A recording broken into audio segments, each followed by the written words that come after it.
I'd like to begin by acknowledging the traditional owners of the land on which we meet today, which for me is the Larrakia people. I would also like to pay my respects to elders past and present. I acknowledge the profound impacts of domestic violence on individuals, families, and the wider community in Australia. I support initiatives aimed at preventing domestic and family violence and creating a space where everyone feels safe and supported. Finally, I wish to acknowledge that we all come from different places and have different circumstances.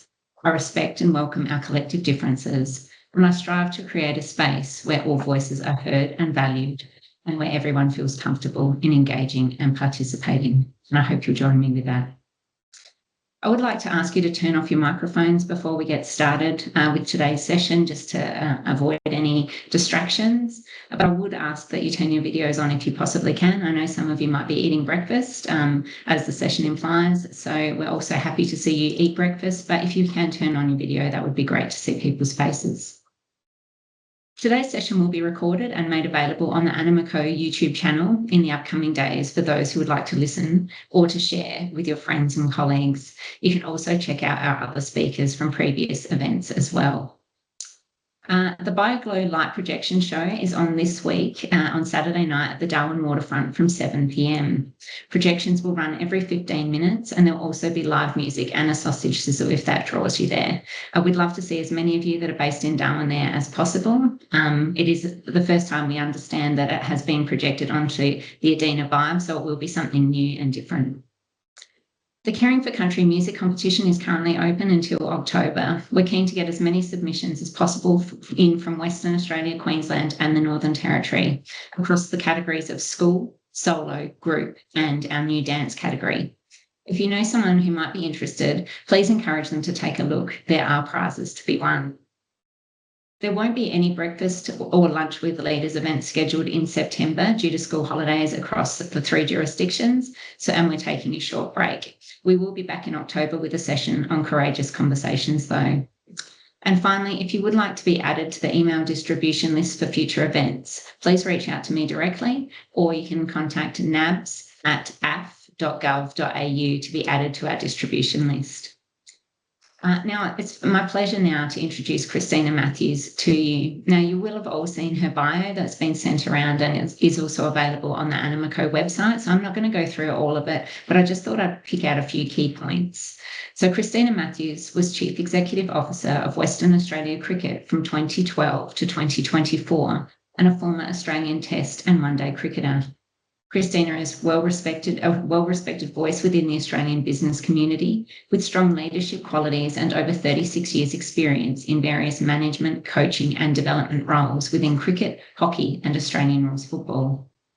In 2024, Christina was elected to the board of the Australian Cricketers Association and was subsequently appointed president, the first female to be appointed to the position of president.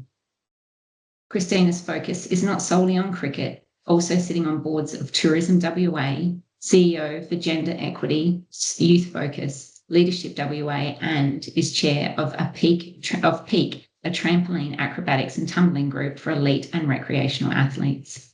In addition to this, Christina is also the WA chapter lead for the Minerva Network, which is a pro bono mentoring organisation for elite female athletes and a member of Sports West's Women's Advisory Group. In 2024, Christina won the business category for Celebrate WA's Western Australian of the Year Awards and was awarded an AM for services to cricket and to women. In 2023, Christina was inducted into the WA Women's Hall of Fame, and in 2022, she was named WA Sports Administrator of the Year. It's my great pleasure to welcome Christina Matthews to speak with us today. Thanks so much for coming, Christina. Thank you very much. I'm sorry for the long bio. Can I just make an apology? I got a really bad cold, so if I start coughing and have to take a drink, please, I apologise. Can I start by acknowledging the traditional owners of the land where I am today, the Noongar people of the Whadjuk Nation, and pay my respects to elders past and present. Thank you for having me along here this morning. I'm going to give you a little bit of my background, but talk about the things that I think were um, integral to my success, both on and off the field. I've moved now out of a full-time executive career and effectively a full-time career in sports administration to work as a board director. And my three main boards, as Anne said then, being on the board of Tourism WA, on the board of the Australian Cricketers Association. And for those of you not familiar for that, that's the Players Union. So going back to my roots, and I've just been appointed board member of the inaugural board for the Perth Bears Rugby League franchise that will start playing in the NRL in 2027. So that's a really exciting opportunity to be at the very start of something brand new in a state that's not known for its love of rugby league, but I'm pretty sure it's going to be a big success. Little bit of I also do cricket commentary over the summer as well, which is a little bit of fun being able to work with journalists who I've been on the other end of the microphone for many years. So that's a real privilege and honour for me to be able to do that. Just a bit of my family background and where I've come from. I grew up in Melbourne with three siblings, two brothers and a sister, and lived in the outer suburbs of Melbourne. And I think one of the things that set me on the path that I'm on is the fact that the street I lived in, my sister and I were the only girls in the street. So all our activities over the summer were the games the boys played. So we often played footy in the winter, cricket in the summer on the road, where we'd set up either goals or rubbish bin stumps, depending on what it was. And someone's job was to yell out when a car was coming, and we'd drag them off and bring them back on. I'm not sure it's something you could do these days, but for those of you who are close to my vintage, you'll remember the fun it was, everybody being out in the street and being a part of something together. I formally started playing cricket when I was 12 years old. I was very lucky. In the suburb I lived in Melbourne, there happened to be a women's cricket team. And you can imagine how rare that was in those days to be in a suburb where there was a women's team. And my mum took me down to see if I wanted to join up. The truth of the matter is Mum was terrified that I would play AFL football and want to pursue that. And she saw cricket as a much more genteel option for me. And I remember going down and joining up, and the first day I played, and I really felt like I was home. It was being part of a community, part of something that we were all in together that was more than just yourself, and working with others on how to be successful in it. That led me over many years into a career in sports admin. I think one of the key things I did, which is different to what a lot of people did, I chose the industry I wanted to work in rather than the career I wanted. I left school with only a secretarial qualification. So the first 5 years of my working life were spent as a secretary. And I thought that could be pretty boring if I didn't work somewhere that I enjoyed the material that I was working with. So I sought to get a job as a secretary in sport. And I haven't looked back, and I've worked in sport ever since. I've lived in 3 different states, Melbourne, Sydney, and now Perth. And I can't tell you how that helped me grow as an individual and learn about others and the world and independence. I was a pretty shy kid and thought I'd spend the rest of my life living in the suburb I grew up in. But my life changed drastically when I started playing international cricket and had my first trip to India. And I learned there's another whole big world out there that piqued my interest. So I've kind of moved around the country ever since then. I've been involved in organised sport for over 50 years, which is a terrible indication of my age. Sport has always been my passion. And as I said, at the start when I talked about the club I went to, it's because it brings people together.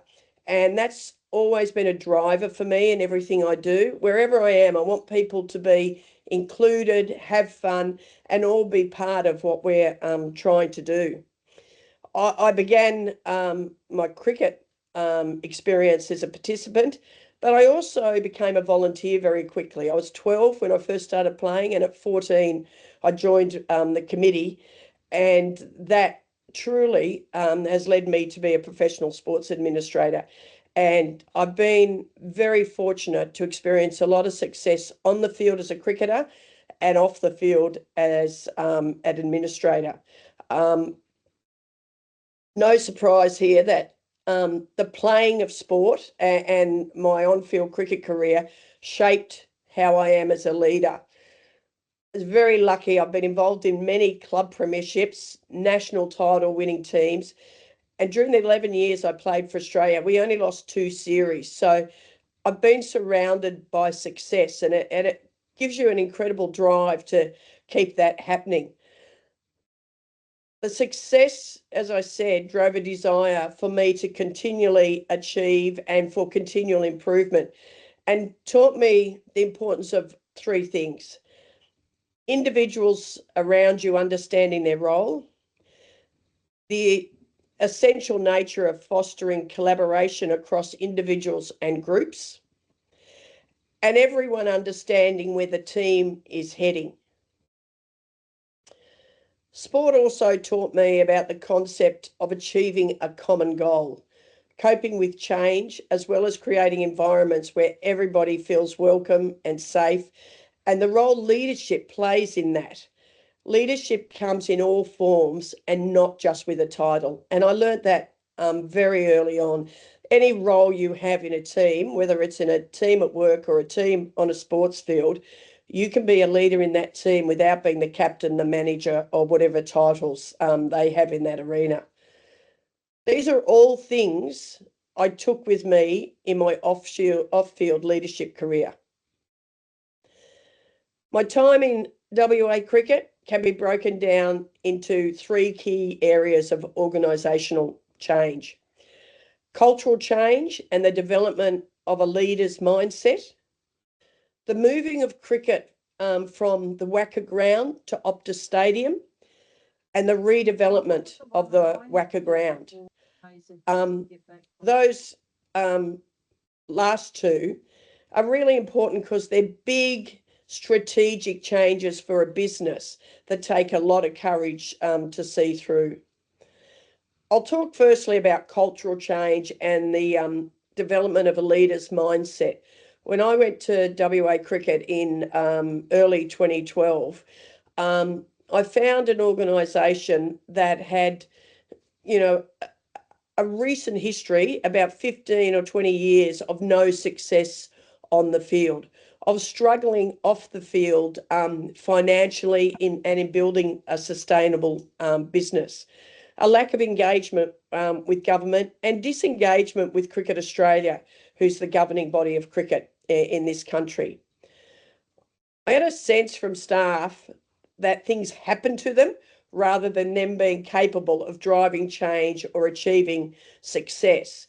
It's really interesting. When I started, as is commonplace, I had my door open and staff could come and have meetings with me. I was interested to hear their views on how the organisation was running.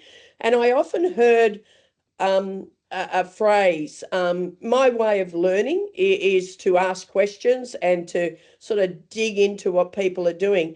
And when I asked people for reasons why things were done, their response was often, well, I don't know, that's just the WACA way. So there was no sense of responsibility and a real sense that someone else was controlling what they did and they had no part to play in it. I've always been someone who wants anything I'm involved in to be better and to be constantly changing and evolving. So I need to get to the kind of heart of where that problem was. Why did people feel so disengaged and so helpless? The way I went about doing that was, and I can almost still hear the kind of moan from the staff when I scheduled in a values session. They'd done plenty of those before. It had not changed anything. It was just a whole lot of words, and they were going to be put through 2 days of misery without any outcome. But for me, it was about a reset and an opportunity for me to set the direction and to hold people accountable to the things we agreed to over these 2 days. It was very important that the staff set the direction we wanted to go, always with a little bit of help. It was a session that went really well. Don't get me wrong, I know that there was a certain amount of people in the room who had no trust in it, but there was an awful lot more people in the room who wanted change and wanted to see some leadership and wanted to be part of the way forward. The group came away with a slogan, if you like, and that slogan was "Be the Change." And it was about giving everybody personal responsibility about changing the environment they were in, not sitting back and going, so-and-so's doing that, or the GM doesn't do that, but at all points going, what can they do? How can they generate the change they wanted to see? That then puts the pressure back on me as the CEO and our executive team about the need to model the behaviour that we wanted to see in the staff, the way they worked, the way they interacted with each other, and the manner in which they problem solved. It's not easy, but the moment you start is the moment your culture starts to change. But you have to make sure that you're aware of what you're trying to achieve every day. As I said, it's not without challenges. People push against the change, and in fact, not very long into after that session, I had what I would call an opportunity to demonstrate that we were now a values-led organisation. When one of my executive teams sent pornography to their staff. For me, that was appalling. For my 2IC and the HR manager, their response was, "Oh, it's not in their contract. I don't think we can do anything about it." This is how far removed the staff and the leadership were from leading the organisation generally. Anyhow, we talked about it, and I asked them about how they felt about the values session we did. Did they believe that setting our values was the right way to go? Had we all committed to that? To each of the answers, they said yes, they thought it was fantastic. And so I used those values to say to them, so which of these values is this particular staff member adhering to? And of course, it was none of them. And that's what set the tone. And I said, right, we have to move them on. Now, that's a big thing for someone to do. This was a staff member who'd been in the organisation over 10 years. There had been no accountability like that in the organisation for a number of years. So it was important we had a framework around how we brought the staff on that journey. We weren't going to tell the staff why, what the staff member had done, but we did need the staff to know that the decision we were making for them to move on was based on the values we'd all agreed on. So there was a very clear message that the organisation had changed. We broke them up into staff groups and player groups and spoke about what we were doing. The players were all part of this change in a slightly different way, but these values and behaviours were very important to us achieving on-field success as well.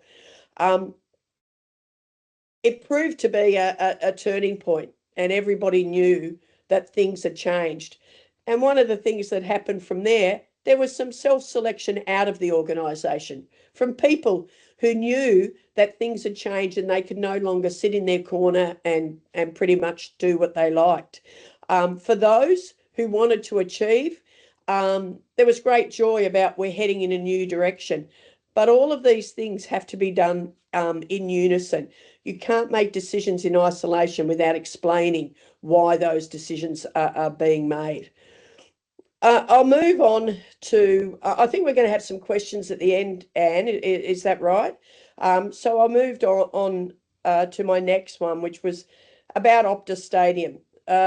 for those you who are not aware, Optus Stadium is the new shiny stadium in WA that was opened in 2018. But it had been on the agenda in WA since, I think, the mid-2000s. And in 2012, they started designing it. They decided on the location and so forth.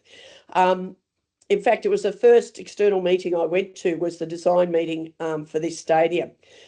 Cricket had not committed to playing in this stadium, but it was going to be WA's equivalent of the MCG and the SCG, where all top-level sport was paid. But in WA, we had the WACA Ground, which is the oldest sporting infrastructure in WA.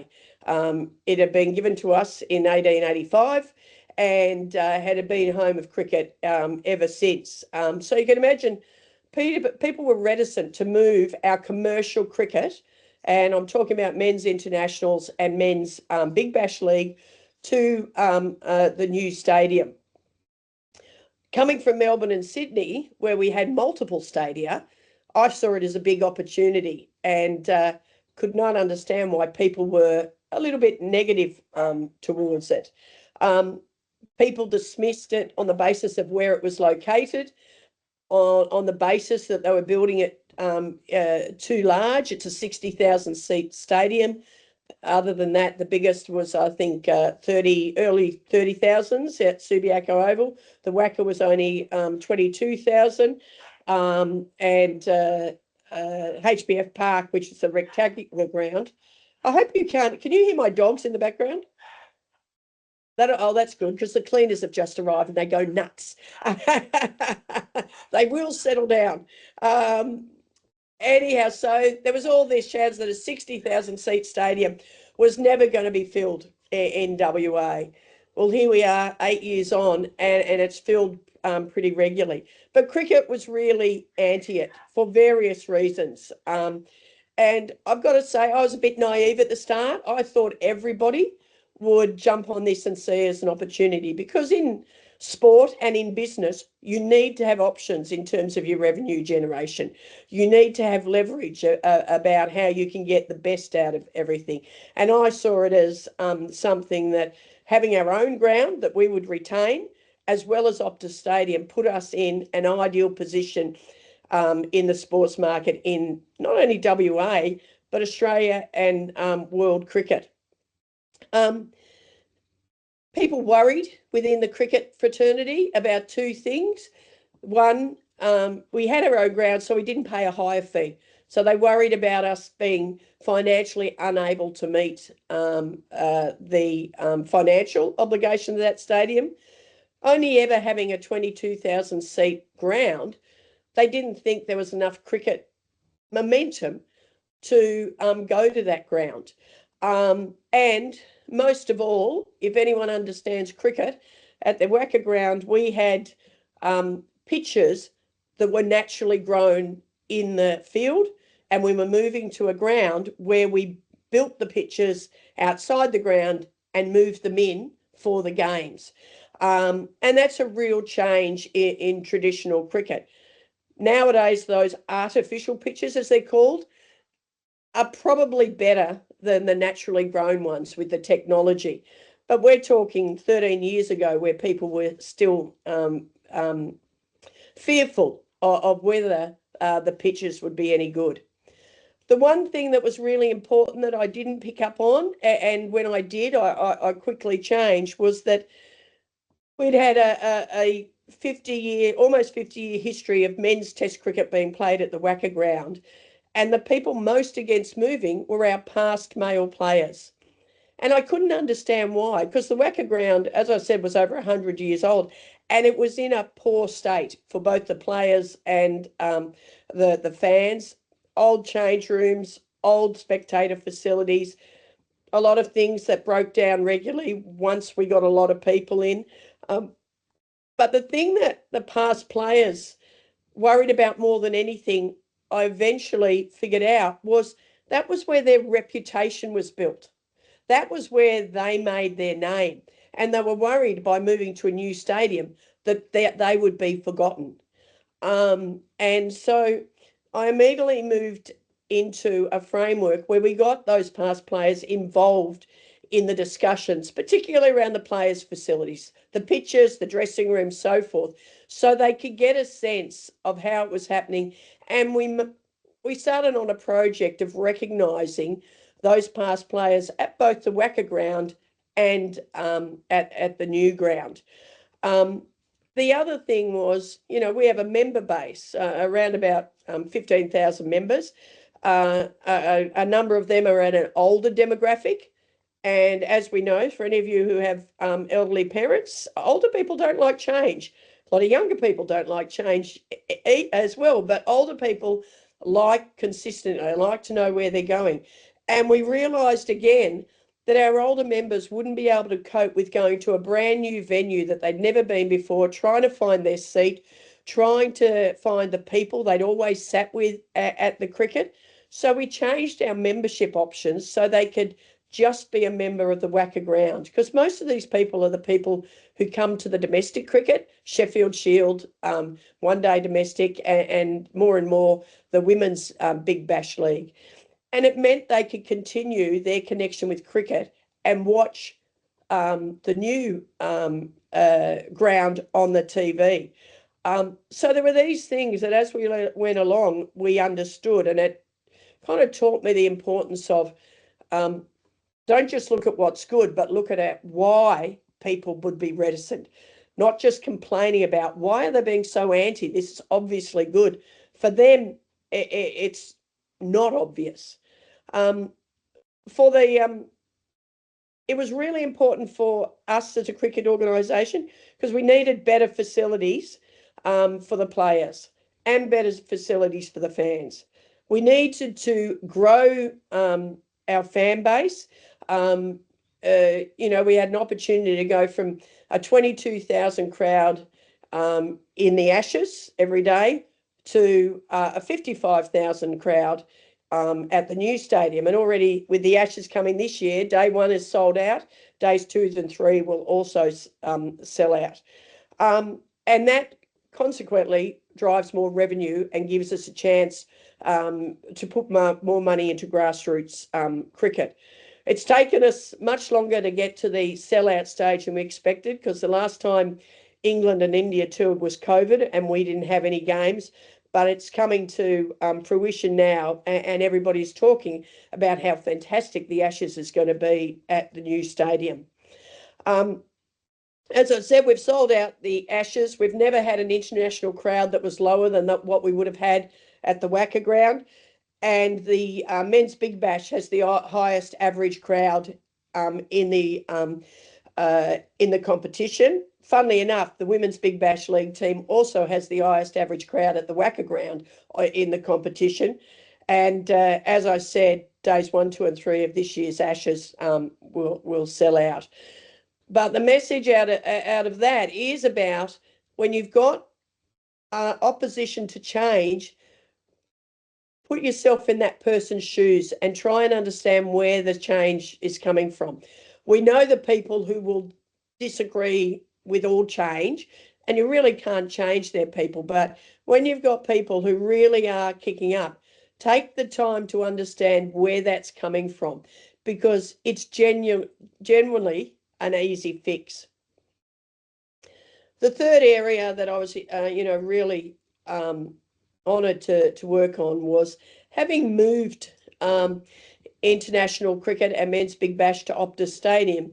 It gave us the chance to redevelop the WACA Ground. There'd been no major works done on the WACA Ground since 1988, so it was very old infrastructure. The oldest stand in the ground was built in 1970. And maintenance hadn't been the forefront of looking after the ground. So we set about working on what could that ground become now that we had a new shiny stadium on the other side of the river. And it was about that ground becoming a ground for the community. Firstly, the cricket community, but the whole community, the local residents, the people who are not generally welcomed into spaces, those with a disability, the blind community, the deaf community, the Aboriginal community. We did a fantastic cultural narrative of the ground to set the standard for how we wanted to recognise the Aboriginal culture of that area, and how the ground could serve us into the future, and what facilities those people needed across the board. So it would have a role for both cricket and the broader community.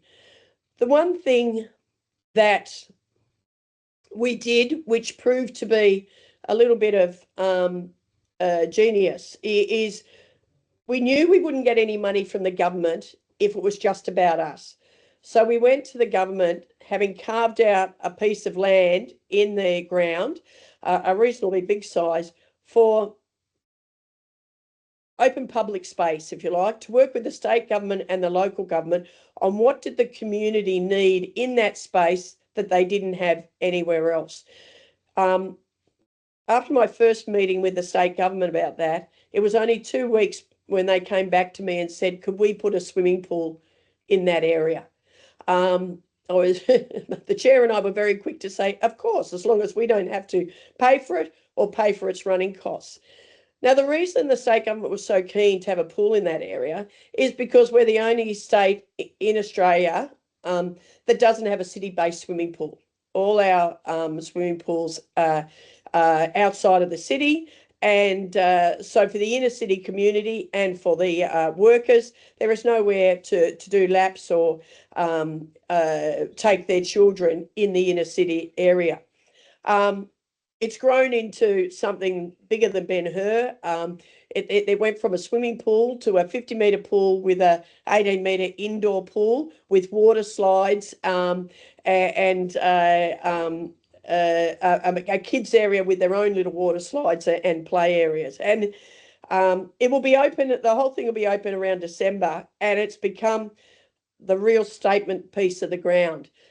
It combines with a public cafe that will service that swimming pool, as well as a museum that talks about the history of the ground, sensory rooms for people with intellectual disability, obviously braille and hearing aids for people with those disability. And the ground has representation of the Aboriginal culture we did all around it. And to demonstrate cricket's inclusion, and this wasn't without its trouble, was 3 statues, which will be an Aboriginal cricketer, a female cricketer, and a male cricketer. Not controversial from my point of view, but apparently very controversial to any white-blooded alpha male who we would dare to put a female and an Aboriginal cricketer alongside an Australian male cricketer. It's still a debate that's going on, but one of the last things I did was had them all made. So they have to be put up.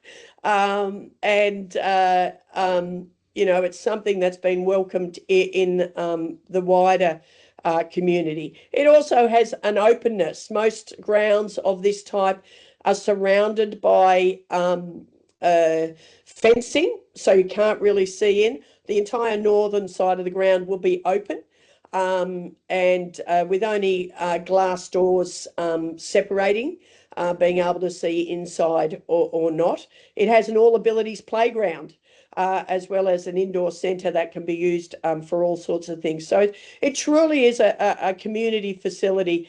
And from my point of view, as a commentator, when we're doing broadcast, it adds a whole lot of colour to the television broadcast that now comes from that ground. But as I say, there was enormous pushback on it.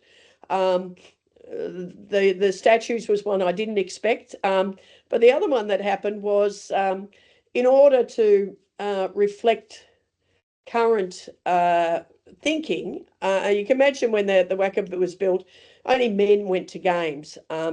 And certainly little girls and women didn't go to ground, whereas now fathers take their daughters to games. So we made a decision that all the toilets would be cubicles, no more urinals, so a father could take his daughter to the toilets without any problem.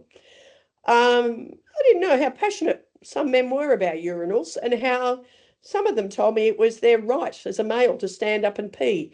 You know, you kind of wonder sometimes about the things that people worry about.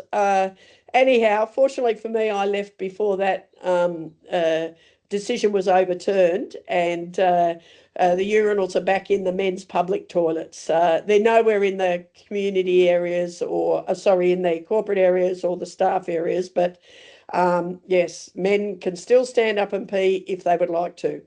The last thing I just wanted to talk to you about, am I okay here, Anne? Was there was a back in 2017 there was and I tell you this story to really demonstrate how you have to live your values, and how if you really understand your values, it can get you through the worst of times. Whether you're a cricket fan or not, I'm sure you would have all heard about Sandpaper Gate. Now, it was something that happened when the Australian team were playing in South Africa, and three players conspired, let's say, to take sandpaper on the ground and rub it on the ball to change the way the ball moved in the air. It's very against the spirit of the game and the integrity of the game. And it was a very poorly thought out plan, because they were caught the moment they started doing it. The thing for us, I remember waking up, it happened on a Saturday night. I woke up on a Sunday morning and I heard it and I thought, who could be that stupid? To find out later that day that one of the WA players was involved in it, a very young WA player. And I absolutely understand how he got involved in it. But back here at WA Cricket, we're all thinking, where did we go wrong? How has one of our players done something that is the antithesis of what cricket stands for? We also knew that the other two players involved were veterans of the team, and as it happens, were the captain and vice captain of the team.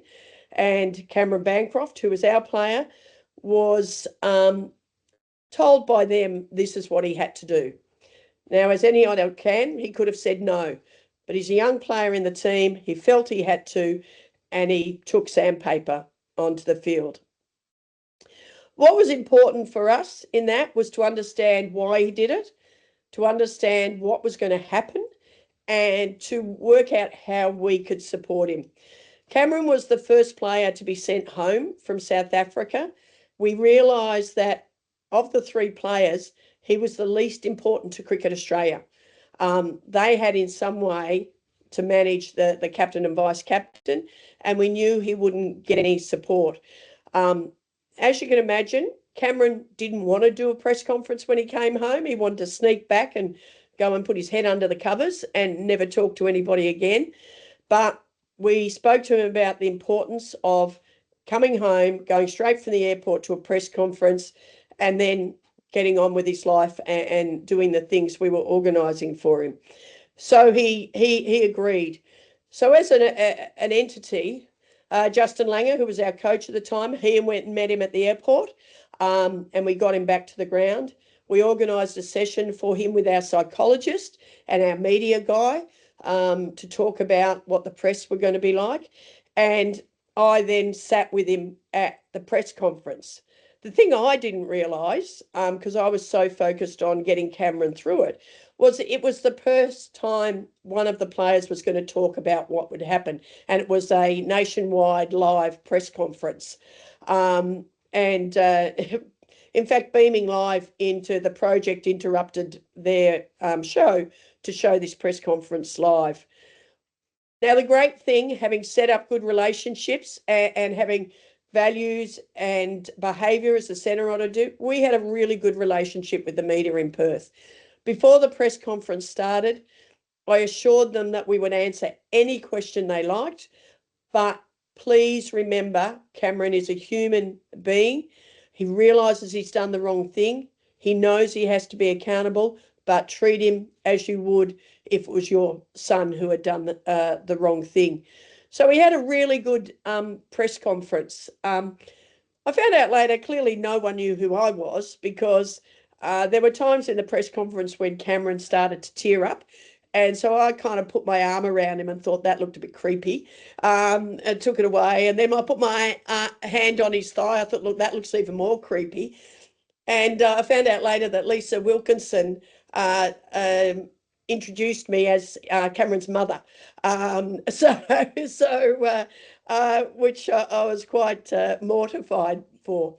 But what it meant and what it showed people, and I was the only administrator in the country who sat with their players, is that you can't just talk about what you want to be. When times are tough, that's when you show what your culture is really about. Now, we organised, Cameron had a 9-month ban, and through that 9 months, we organised for Cameron a whole series of charity work so he could grow as a person. One of the things about these players is they live a very narrow life from the age of about 14, when people have realised they could be professional sports people. So we need to get to teach him a little bit more about the world and what other people have to go through. And he took that on. It wasn't easy for him. There were 2 charities we chose for him, and he chose one for himself. He's a better man for it today. He understands himself better, and he is able to help other people. He's played for Australia once since then. I don't know if he ever will again, but he's an incredibly important part of the setup at WA, and he's really devoted himself to making sure others become the best they can be. Just moving on from that, there are 4 things that I think are important in understanding and for me to be articulate my own values. And the things I think that are important to a success are transformation, looking for opportunities that can lead to transformational change, organisational change, not just business as usual, but how can you do things differently?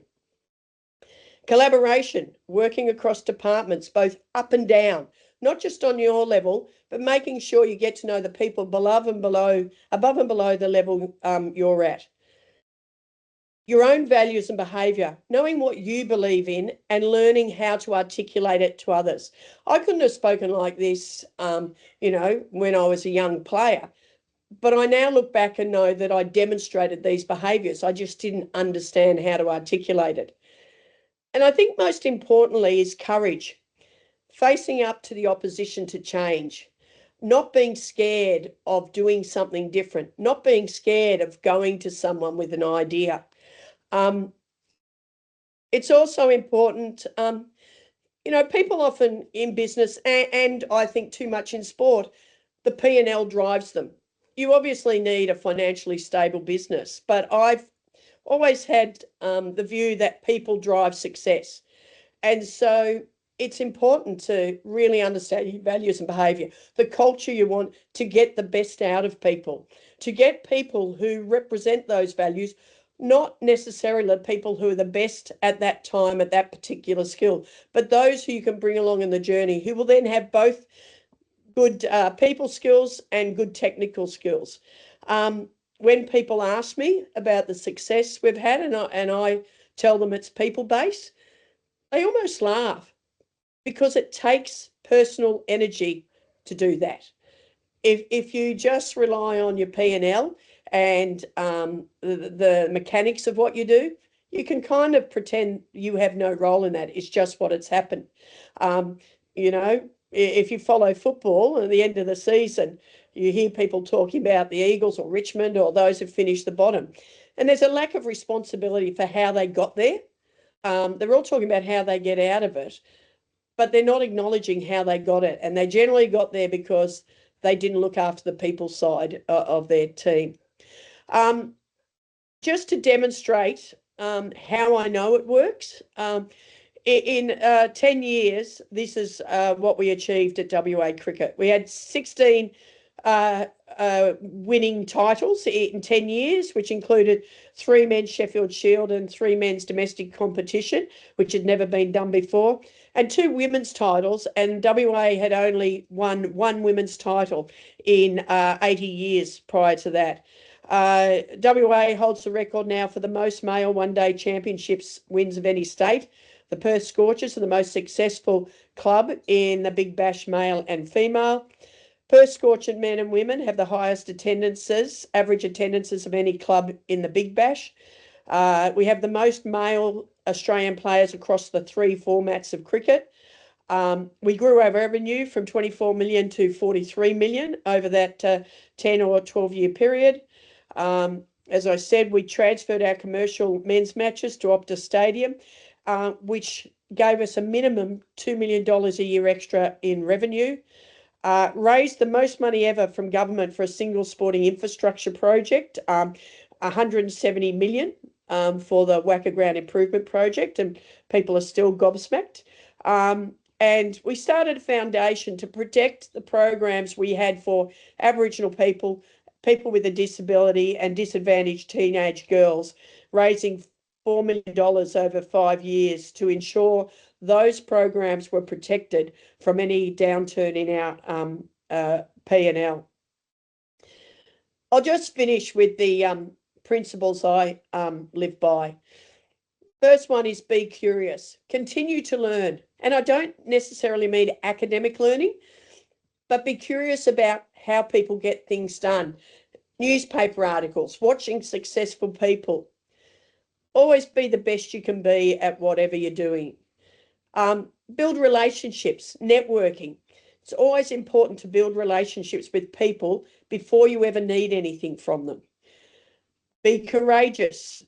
We're all held back by fear. I've always taken the view, take a deep breath and dive in. For me, being really clear about my values and behaviour and the need to demonstrate and uphold those values.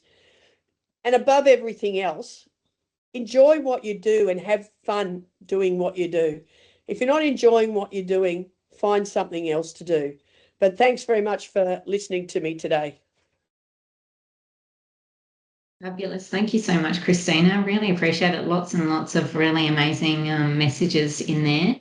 I do want to, we've got 12 minutes to go, so there's lots of time for questions, either in the chat or put up your hand and you can ask directly. So I'd love to hear from people in the group. I see a few people clapping, which is great to see. Amy, please jump in. Hi, Christina. I just want to say, first of all, I'm a big fan and I want to thank you for all the work you've done for women in sport and for sport, across sport, all different codes in general. So thank you. What I'd like to know from you is, given your work now in the Perth Bears and previous work with AFL and with cricket, what are your key takeaways from, working with different codes and their different priorities, especially when, a lot of grounds are multi-purpose? Of course, everyone's got their own agenda, and I just wanted to understand sort of your goals when working with all those different codes. Yeah, I mean, when I worked in AFL and hockey, I was much younger and hadn't really established myself in the way I have now, and sort of had the confidence. But the principles, of being the best I could be, making sure I enjoyed where I was, and being curious and not being fearful still held me in good stead. I didn't quite understand in those days how to influence, whereas now, coming into working on the Perth Bears, I have a very clear view of what I think we need to do from all those areas, and what I will stand beside. So if it's not going the way I would like in terms of integrity, values and behaviour, to have the courage to step off, not be bothered by it, but to go, it's just not the right pace for me. You obviously don't do that until you've given it a good go.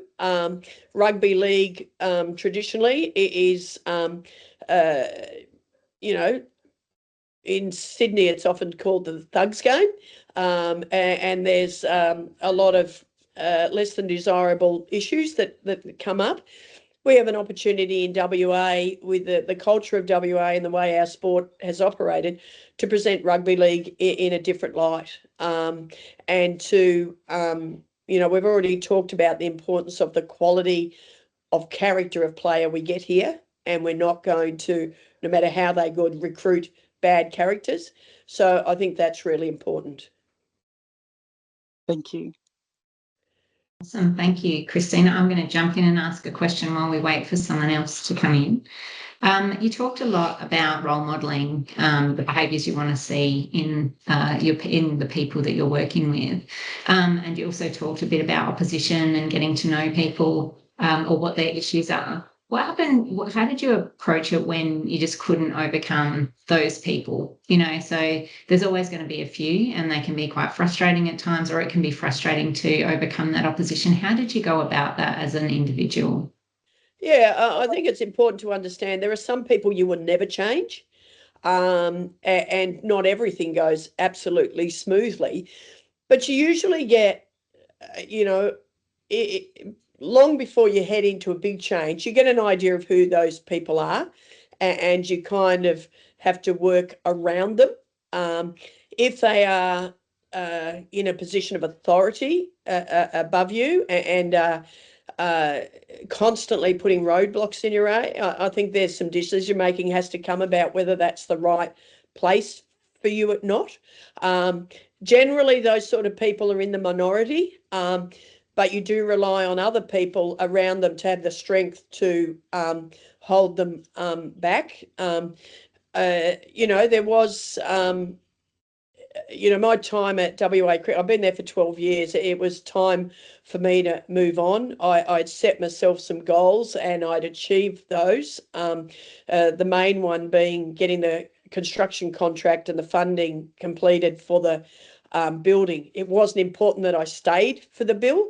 It would have just been self-indulgent to do that. I had to get out when it was right for me to get out and right for the business. But there had been kind of a change starting to happen on the WACA board and moving more to a right-wing approach, let's say, to things. And I just didn't want to be around that. So it contributed to my decision-making. So even though we were able to hold that off for a very long time and create a business that was very inclusive, I could feel that my energy was waning and I had to move on. So you got to weigh all these things up when you come across opposition. If I was starting tomorrow, I'd have all the energy in the world. But if you're dealing with it regularly, you have to be aware of when it's time to go and start something new as well. Fabulous. Thank you so much. And I see Jenny's got her hand up. Good morning, Christina.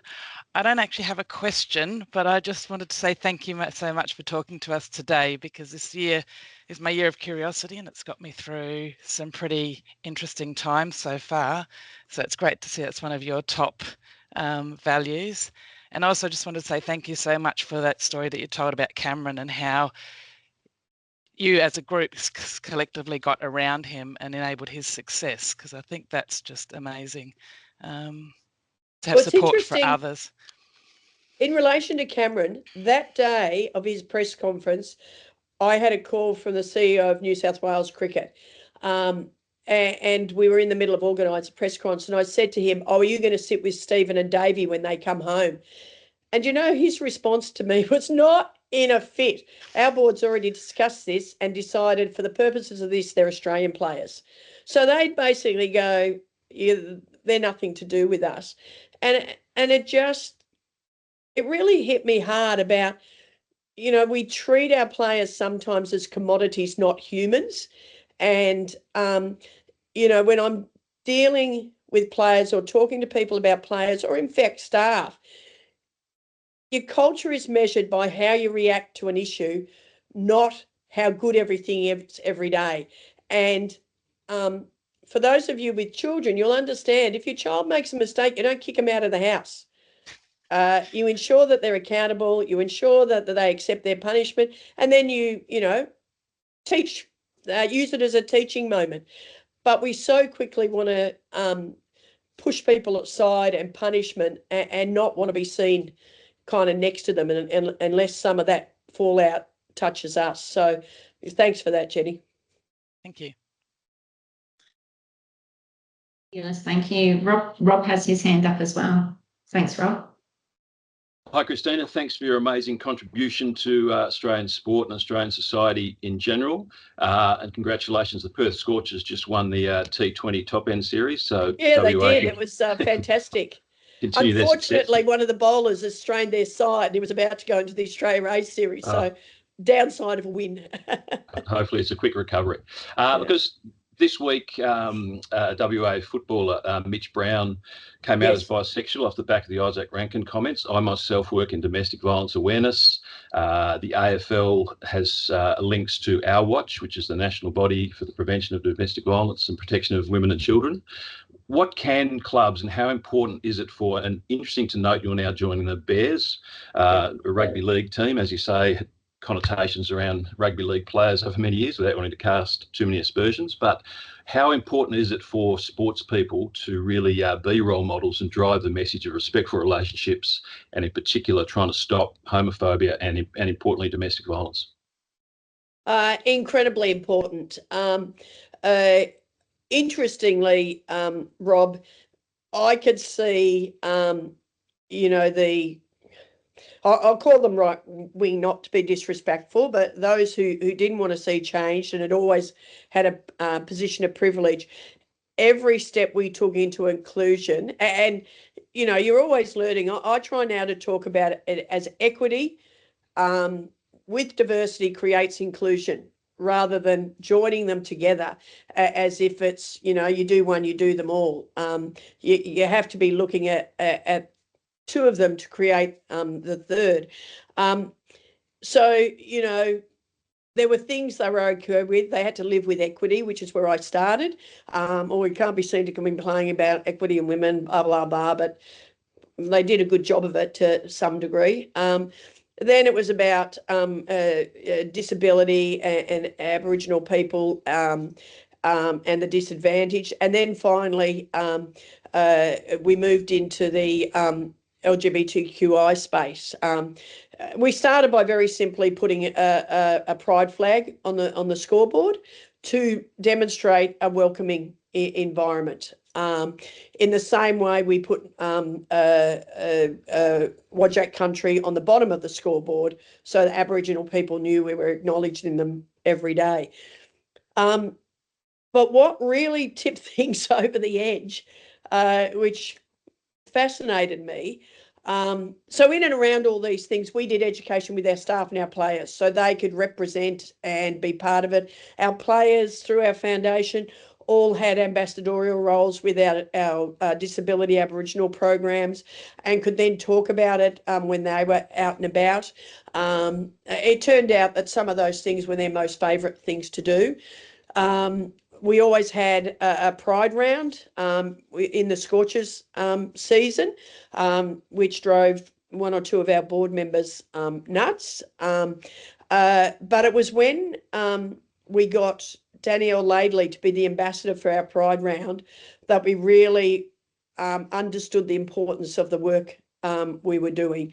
The choice of Danielle as the pride round ambassador came from the staff, which I was really pleased about. They came to me and said, what do you think about Danielle? I had got Danielle along to a few of our functions, and so people had got to know her. She was good friends with one of our players, one of our Mayor players, Jason Berendorf, who also invited her and her partner to games. So she was well known amongst our staff and players. Anyhow, when we announced it, it was the only time in our history that we had to close down our socials. The remarks were terrible. Danielle obviously was used to it, so she was monitoring it. We were monitoring, and within 24 hours, we were talking to Danielle about what to do, and we decided to shut it down. the Eagles had taken 3 days to shut us down when she went to something for them. And some of our staff panicked a bit, came to me and said, do you think we've gone too far? I said, no, we're getting a lesson on why we have to do that, on the importance of pushing against this sort of stuff. And Danielle and I then used it as an opportunity and a platform in our VIP room to talk about what had happened and why these days were important. And we got terrific feedback. But, you know, if we in sport don't do it, no one's going to pay any attention. And sport has to lead the way, because we represent average Jane and Joes.